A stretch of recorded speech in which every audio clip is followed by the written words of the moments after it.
Тулааны спорт сонирхогчдын шүтэн болсон мэргэжлийн кикбоксing дэлхийн авраг амар баясгалан өөр их оронд нэгэн тулааны зохион байгуулах гэж байна. Энэ талаар түүний менежер Япон улсаас бидэнд дараах мэдээллийг ирүүллээ.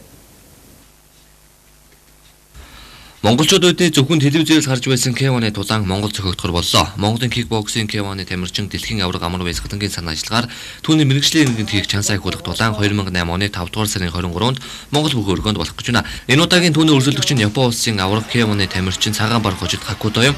Хакото энэ жил 28 настай 175 см өндөр 70 кг-ийн чинтэй. Мэргэжлийн нэгэнд 30 тулаан хийснээс 27 удаа ялалт байгуулсан туршлагатай тамирчин юм. Хакото 5 дугаар сарын 20-нд Монгол улсад ирэх бөгөөд түүнийг дасгалж өргөж менежерээс нь гадна мэдээллийнхэн дагалдаж ирэх юм байна.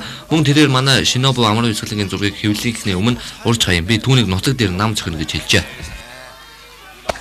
Shinobu Amara, you dead.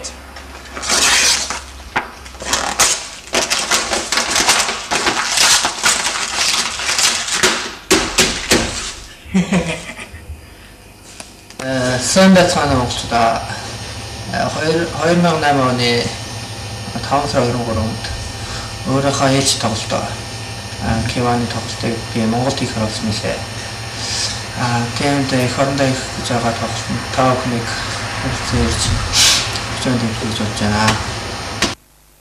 Амар баясгалан бэлтгэл сургуультаа шамдан хийж байгаа бөгөөд мэргэжлэр ингээд 30 тулаан хийснээс 34 удаа ялалт байгуулад байгаа бүгд билээ. Мөн K1-ы аврагууд бол Галант Санди авар Тайландын Бакао нартай маш сайн тулалцсныг үзэж таагүй сайн санаж байгаа. Энэ тулаанд хэрвээ амар баясгалан ялалт байгуулбал WBC Мутай холбооны аврагын төлөө тулах хэрэгтэй болох юм а. Тус тэмцээний үеэр дэлхийн мэргэжлийн кикбоксing холбооны ерөнхийлөгч Франц улсын иргэн ноён Стефан Каврера хүрэлцэн ирж тус тэмцээний ялагч нар шагнал гардуулах юм а.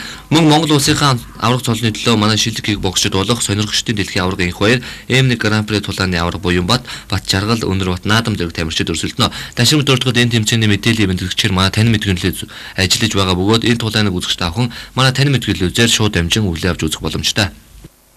Монголын талбайд